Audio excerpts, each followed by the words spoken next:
The Legend of the Dandelion. Long, long ago, the flowers had a huge argument about which one of them was the most beautiful, the most special, the most loved by the humans and by the fairies. The argument lasted for weeks, with each flower claiming to be the most beautiful and the most loved. Finally, all of the flowers agreed to let the flower fairies decide. The flower fairies sent their gentlest and kindest of spirit fairy to settle the problem and to give one plant her blessing and the title of the most perfect flower. The little fairy decided to test each flower by asking them one question. The first flower the fairy talked to was the rose. "Where would you most like to live?" she asked it. "I would like to climb the castle wall," said the rose. "And then kings and queens and nobles would pass by every day and exclaim over my beauty, my scent and my delicate nature." The flower fairy walked away, sadly, from the rose. Next, the fairy came to a tulip, standing tall and proud. "Where would you most like to live?" asked the tulip.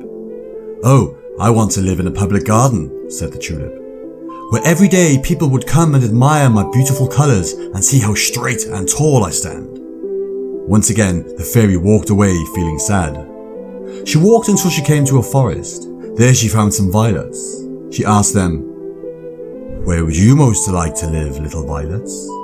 "Oh," said the violets quietly, "we like to live here in the woods where no one can see us and where the trees keep the sun from dulling our beautiful colour." The fairy thanked the violets and walked on looking for more flowers to talk to. She talked to the tiger lily, who was much too wild and fierce.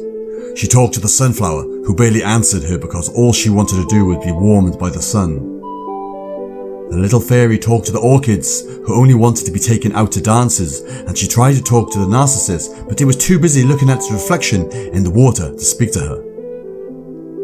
The little fairy, with tears in her eyes, was ready to give up and go home.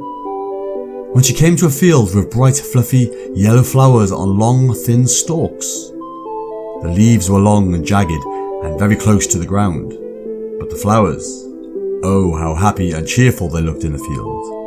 "Little one," said the flower fairy, "what are you called and where do you like to live?" "I am a dandelion," said the little flower. "I like to live where there are children. I like to live beside the road and in the meadows and push up between the sidewalks in the cities and make everyone feel happier when they see my bright colours." The dandelion chatted unhappily, saying, "I want to be the first flower that the children pick in the spring and take to their mothers. And I could tell if a child likes butter by being rubbed under their chins, and if a child makes a wish and blows my seeds, I could carry that wish on in the wind."